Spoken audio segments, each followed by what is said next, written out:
ಭೂಮಿಯಿಂದ ಬಾಲ್ಯೇರಿದ ಸೂರ್ಯನು ಇವನು, ಮಣ್ಣಲ್ಲಿ ಹೂ ಅರಳಿಸೋ ಹೊಂಗಿರಳು ಇವನು. ಭೂಮಿಯಿಂದ ಬಾಲ್ಯೇರಿದ ಸೂರ್ಯನು ಇವನು, ಮಣ್ಣಲ್ಲಿ ಹೂ ಅರಳಿಸೋ ಹೊಂಗಿರಳು ಇವನು. ನಿಜ ನಿರಂಜನ ಶುದ್ಧ ನಿಪುಣ್ಯ ಘನಮಹಿಮ. ಗುರುದೇವ, ತಮ್ಮ ಕಾಲ್ಗುಣವೋ ಏನು, ದೈವ ಕೃಪೆಯು. ಕೆರೆ ಕಟ್ಟುವ ಕಾರ್ಯ ಮುಗಿಯುತ್ತಲೇ ಯಥೇಚ್ಛ ಮಳೆ ಬಂತು. ಈಗ ಎಲ್ಲಾ ಕೆರೆಕಟ್ಟೆಗಳು ತುಂಬಿ ತುಳುಕುತ್ತಿವೆ. ಹೌದು ಗುರುದೇವ, ದೇವಸ್ಥಾನಗಳಲ್ಲಿ ನಿತ್ಯ ಹೋಮ ಹವನಾದಿ ಕಾರ್ಯಗಳು ನಡೆಯುತ್ತಿರುವುದರಿಂದ ಮಳೆ ಬೆಳೆ ಸಮೃದ್ಧಿಯಾಗಿ ಜನರೆಲ್ಲ ನೆಮ್ಮದಿಯಿಂದ ಬದುಕುವಂತಾಗಿದೆ. ಅದೆಲ್ಲ ನಮ್ಮ ಪರಿಶ್ರಮದ ಫಲ ಗುರುದೇವ.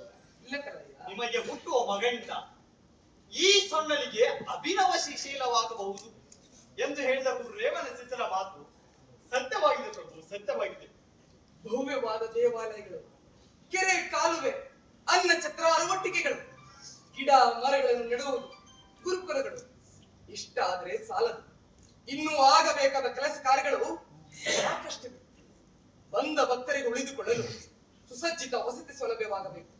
ಜೊತೆಗೆ ಒಂದು ಪ್ರಾರ್ಥನಾ ಮಂದಿರವನ್ನು ಕಟ್ಟಿಸಬೇಕು ಕಲ್ಲಯ್ಯ. ತಾವು ಮನಸ್ಸು ಮಾಡಿದ್ದೆಲ್ಲ ಕ್ಷಣ ಮಾತ್ರದಲ್ಲಿ ನೆರವೇರುವುದು ಗುರುದೇವ.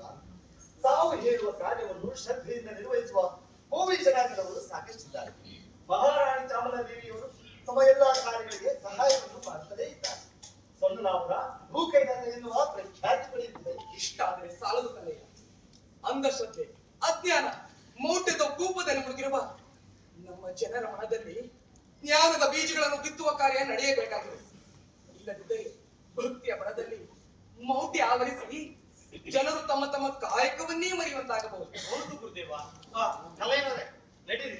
ದಾಸೋಹ ಭವನದ ಕಟ್ಟಡದ ಕಾರ್ಯ ಹೇಗೆ ನಡೀತಿದೆ ಎಂದು ಸರಿ, ನೀವಿಬ್ಬರು ಆ ಕೆಲಸ ನೋಡಿ ಬರೆದುಕೊಡಿ.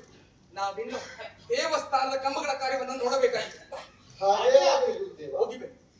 ಸಿದ್ಧರಾಮ ಹಿಡಿದ ಕಲ್ಲು ಪರುಷದ ಮಣಿಯು, ಸಿದ್ಧರಾಮ ಕುಡಿದ ಜಲವು ಅಮೃತಮಯವು. ಸಿದ್ಧರಾಮ ಹಿಡಿದ ಕಲ್ಲು ಪರುಷದ ಮಣಿಯು, ಸಿದ್ಧರಾಮ ಕುಡಿದ ಜಲವು ಅಮೃತಮಯವು. ಸಿದ್ಧರಾಮನ ನುಡಿಗೆ ದೇವವಾಕ್ಯವು, ಸಿದ್ಧರಾಮ ಇದ್ದ ಗುಡಿಗೆ ಕೈಲಾಸವು. ಗುರುಬಂದ ಗುರುಬಂದ ಗುರುಬಂದ ಮನೆಗೆ, ಗುರು ಸಿದ್ಧರಾಮ ಬಂದ ನಮ್ಮ ಮನೆಗೆ. ಹರಬಂದ ಹರಬಂದ ಹರಬಂದ ಮನೆಗೆ, ಶಿವಯೋಗಿ ಸಿದ್ಧರಾಮ ಬಂದ ಮನೆಗೆ. ಕಲೆಯನವರೇ, ನಾವು ಗುರುಗಳ ಮುಟ್ಟಿದ್ದೆಲ್ಲ ಚಿನ್ನ. ಅವರಿಗೀಗ ಜನಬಲ ಧನಬಲ ಯಾವುದಕ್ಕೂ ಕಡಿಮೆ ಇಲ್ಲ. ಆದ್ರಿಂದಾಗಿ ಅವರು ಅನ್ನದಾನ, ವಸ್ತ್ರದಾನ ಇತ್ಯಾದಿ ಕಾರ್ಯಗಳನ್ನ ನಿರ್ವಿಘ್ನವಾಗಿ ಮಾಡುತ್ತಿದ್ದಾರೆ. ಅವರು ಹಾಗೆ ಹೊಸ ಹೊಸ ಯೋಜನೆಗಳನ್ನ ಹಾಕ್ತಾನೆ ಇದ್ದಾರೆ. ಅಂತವರ ಸೇವೆ ಮಾಡುವ ಅವಕಾಶ ನಮಗೆ ದೊರೆಯುತ್ತಲ್ಲ, ನಾವೇ ಪುಣ್ಯವಂತರು. ಹೌದು, ಬನ್ನಿ ನೋಡಿಕೊಂಡು ಬರುವ. ನಡೀರಿ.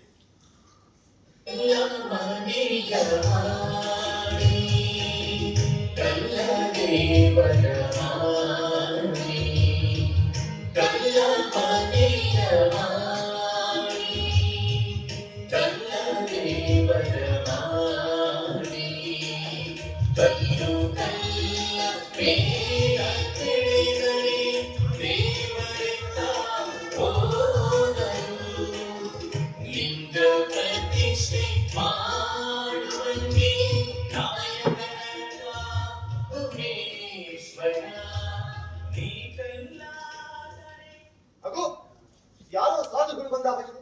ಹೌದಲ್ಲ, ಸಾಧು ಮಹಾರಾಜರಿಗೆ ನಮಸ್ಕಾರ. ಸ್ವಾಮಿ, ಬಹಳ ದೂರದಿಂದ ಬಂದಂತೆ ಕಾಣುತ್ತಿದೆ. ದಣಿವಾಗಿರಬಹುದು. ಇಲ್ಲಿಯೇ ಕುಳಿತು ವಿಶ್ರಾಂತಿ ತೆಗೆದುಕೊಳ್ಳಿ. ಕುಳಿತುಕೊಳ್ಳಿ. ನಿಮಗೆ ಕುಡಿಯಲು ತಣ್ಣನೆಯ ನೀರು ತರುತ್ತೇನೆ. ನೀರು ಬೇಡ ತಮ್ಮ, ಇಲ್ಲಿ ನಡೆಯುವ ಕೆಲಸಗಳನ್ನು ನೋಡಲು ಬಂದಿದ್ದೇವೆ. ನಮಗೆ ಸಿದ್ದರಾಮೇಶ್ವರರ ಪರಿಚಯವಿದ್ದಂತೆ ಕಾಣುತ್ತಿಲ್ಲ. ಇಷ್ಟೆಲ್ಲಾ ಧಾರ್ಮಿಕ ಸೇವಾ ಕಾರ್ಯಗಳು ನಡೆಯಲು ಅವರೇ ಕಾರಣ. ಅವರು ಮತ್ತೊಬ್ಬರಿಂದ ಕೆಲಸ ಮಾಡಿಸುವರಲ್ಲ, ನಾವೇ ಕೈ ಮುಟ್ಟಿ ಕೆಲಸ ಮಾಡುತ್ತಾರೆ. ಅವರು ಈ ಭಾಗದ ಜನರಿಗೆ ಸಾಕ್ಷಾತ್ ಶಿವನಿದ್ದಂತೆ. ಬನ್ನಿ ಸ್ವಾಮಿ, ನಿಮ್ಮ ಪಾದ ಸ್ಪರ್ಶದಿಂದ ಈ ಭೂಮಿ ಇನ್ನಷ್ಟು ಪವಿತ್ರವಾಗಲಿ. ಬನ್ನಿ. ಕೇವಲ ನಮ್ಮ ಪಾದ ಸ್ಪರ್ಶದಿಂದಲೇ ಭೂಮಿ ಪವಿತ್ರವಾಗುವುದಾಗಿದ್ದರೆ ನಾವು ಎಷ್ಟೊಂದು ಕಡೆ ಪ್ರವಾಸ ಮಾಡಿದ್ದೇವೆ. ಅಲ್ಲಿ ನಾವು ತುಳಿದ ನೆಲ, ಅಲ್ಲಿ ಹರಿಯುವ ಜಲ, ಅಲ್ಲಿ ವಾಸಿಸುವ ಜನ ಎಲ್ಲವೂ ಪವಿತ್ರವಾಗಬೇಕಿತ್ತಲ್ಲವೇ? ಅಂದ ಹಾಗೆ ಇವರಲ್ಲೇ ಎಲ್ಲಿಯವರು? ಇವರು ಕಲ್ಲಿನ ಕೆಲಸದಲ್ಲಿ ನಿಪುಣರು. ಇವರನ್ನು ಬೋವಿ ಜನಾಂಗದವರು ಅಥವಾ ಒಟ್ಟರು ಜನಾಂಗದವರು ಎಂದು ಕರೆಯುತ್ತಾರೆ. ಇವರೆಲ್ಲ ನಮ್ಮೂರಿನವರೇ. ಈ ಒಟ್ಟರೇನೋ ಸರಿ, ಈ ಒಟ್ಟರ ಒಟ್ಟ ಇವರ ಒಡೆ ಎಲ್ಲಿದ್ದಾನೆ? ಕರೆಯಲಿ ಅವನನ್ನ. ಇದೇನು ಸ್ವಾಮಿ, ನಾವು ನಿಮಗೆ ಗೌರವ ಕೊಟ್ಟು ಮಾತನಾಡಿದ ತಪ್ಪಾಯ್ತಲ್ಲ. ನಮ್ಮ ಗುರುಗಳಲ್ಲಿ ಒಟ್ಟರ ಒಟ್ಟ ಎಂದರು. ನಿಮಗಿಷ್ಟು ಧೀರ್ಯ, ನೀವು ಅವರಂತೆ ಜನಪರ ಸೇವಾ ಕಾರ್ಯಗಳನ್ನು ಮಾಡಿದ್ದೀರಾ? ಇದೇ ಏನು ನಿಮ್ಮ ಸಂಸ್ಕಾರ, ನಿಮ್ಮ ನಡವಳಿಕೆ? ಹೌದಪ್ಪ, ನಮಗೆ ಸಂಸ್ಕಾರವಿಲ್ಲ, ನಮ್ಮ ನಡವಳಿಕೆ ಸರಿ ಇಲ್ಲ. ಆದರೆ ನಿಮ್ಮ ಒಟ್ಟರ ಒಟ್ಟನಿಗೆ ಸಂಸ್ಕಾರವಿದೆಯೇ? ಎಲ್ಲಿ ಆ ನಿಮ್ಮ ಒಟ್ಟರ ಒಟ್ಟ ತಲೆ ಸರಿ ಇರುವ ದಡ್ಡ ಕರೆಯಲಿ ಅವನನ್ನು. ಇವನ್ಯಾರ ತಲೆ ಕೆಟ್ಟಾದೋ ನಮ್ಮ ಗುರುಗಳನ್ನ ಒಟ್ಟರ ಒಟ್ಟ ಎಂದು ಹೀಗೆ ಎಲ್ಲರೂ ಕೈಯ ಬಂದು ಗಂಧವನ್ನು ಹಾಗೆ ಚಾಟವನ್ನು. ಅಂತ ಮಹಾತ್ಮರಿಗೆ ನಿಂದಿಸುವುದು, ಹೊಡೆಯುವುದು, ಬಡಿಯುವುದು ಸಲ್ಲದು. ಅವರಿಗೆ ಸೂಕ್ತ ಉತ್ತರ ನೀಡುವ ಶಕ್ತಿ ಇರುವುದು ನಮ್ಮ ಸಿದ್ದರಾಮೇಶ್ವರರಿಗೆ ಮಾತ್ರ. ಹೋಗಿ ಅವರನ್ನು ಕರೆದುಕೊಂಡು ಬನ್ನಿ, ಹೋಗಿ. ಚಪ್ರಪ್ಪಣ ಹೋಗು. ಸ್ವಾಮಿ, ಈಗ ನಡೆದ ಘಟನೆಗೆ ನಾನು ನಿಮ್ಮಲ್ಲಿ ಕ್ಷಮೆ ಯಾಚಿಸುತ್ತೇನೆ. ನಮ್ಮ ಗುರುಗಳು ಬರುವವರೆಗೂ ನಾವು ಇಲ್ಲಿಗೆ ಕುಳಿತು ವಿಶ್ರಾಂತಿ ತೆಗೆದುಕೊಳ್ಳಿ. ಗುರುಗಳೇ ಬಂದ್ರು. ಗುರುದೇವ, ಇವನ್ಯಾರ ತಲೆ ಕೆಟ್ಟಾದೋ ತಮ್ಮನ್ನೇ ಒಟ್ಟರ ಒಟ್ಟ ಎಂದು ಹೀಗೆ ಮಾತಾಡ್ತಿದ್ದಾನೆ. ತಮಗೆ ಅವಮಾನವಾಗಿದ್ದನ್ನು ನಾವು ಹೇಗೆ ಸೇರಿಸಲು ಗುರುದೇವ?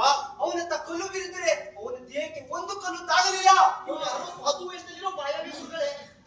ಏನು, ನಮ್ಮನ್ನು ಒಟ್ಟರ ಒಟ್ಟೆ ಅಂತಾನೆ? ಅದೆಷ್ಟು ಧೈರ್ಯ! ಅವನೊಬ್ಬ ದುರಹಂಕಾರಿ ಇರಬೇಕು.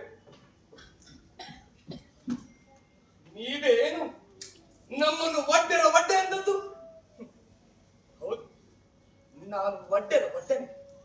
ಆದರೆ ಒಡ್ಡ ಎಂಬ ಒಟ್ಟು ನುಡಿ ತಮ್ಮ ಬಾಯಿಂದ ಬರಬಹುದೇ? ಸಿದ್ಧರಾಮ, ನಾವು ಹೇಳಿದಲ್ಲಿ ತಪ್ಪಿದೆಯೇ? ಇದ್ದದ್ದನ್ನು ಇದ್ದ ಹಾಗೆ ಹೇಳಿದರೆ ಇಷ್ಟೊಂದು ಸಿಟ್ಟೇಕೆ?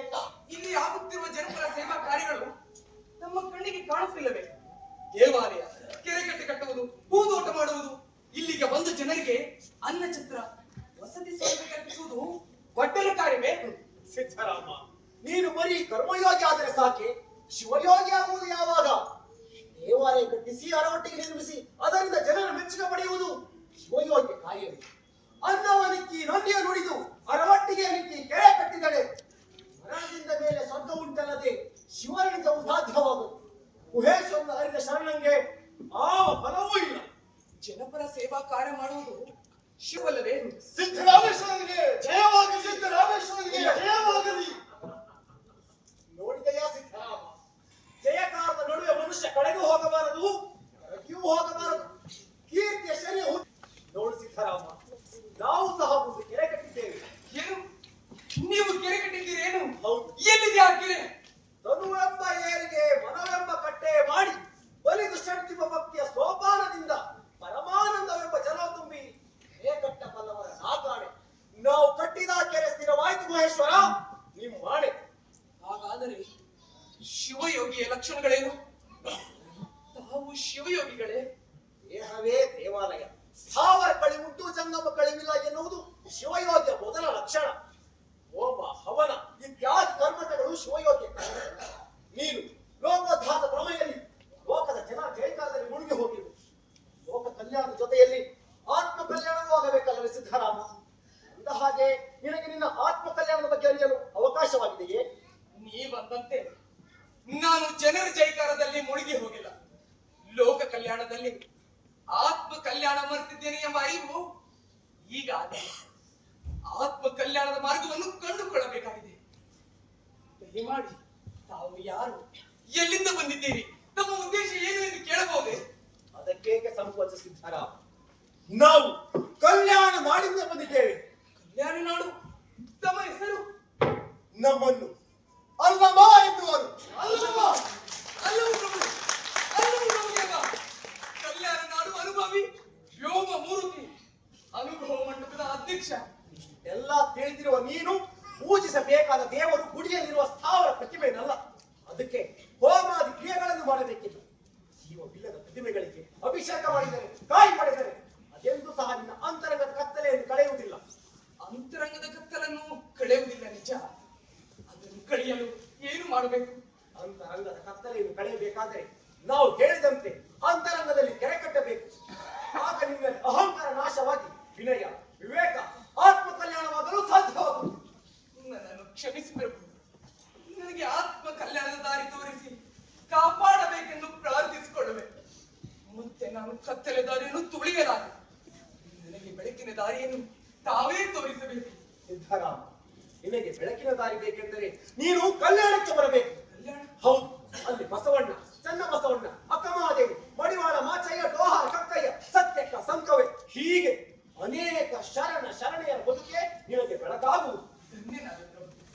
ತಾವು ತೋರಿದ ದಾರಿಯಲ್ಲಿ ಅಡಿ ಇಡುವ ಕಣ್ಣ ನಾನು.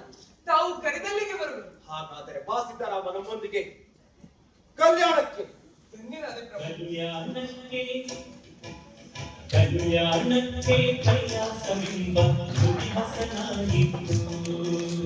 ಕಲ್ಯಾಣಕ್ಕೆ ಕೈಲಾಸವೆಂಬ ನುಡಿಹಸನಾಗಿತ್ತು.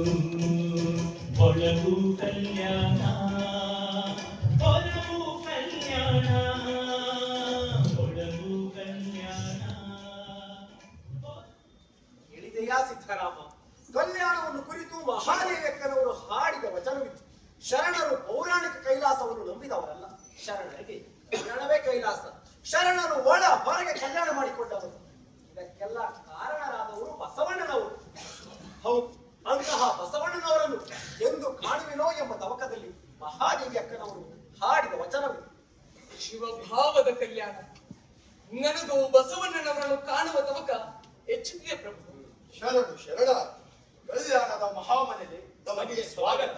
ಒಳಗೆ ಬನ್ನಿ. ಎಂಥ ಸಂಸ್ಕಾರ! ನಮ್ಮ ಪರಿಚಯ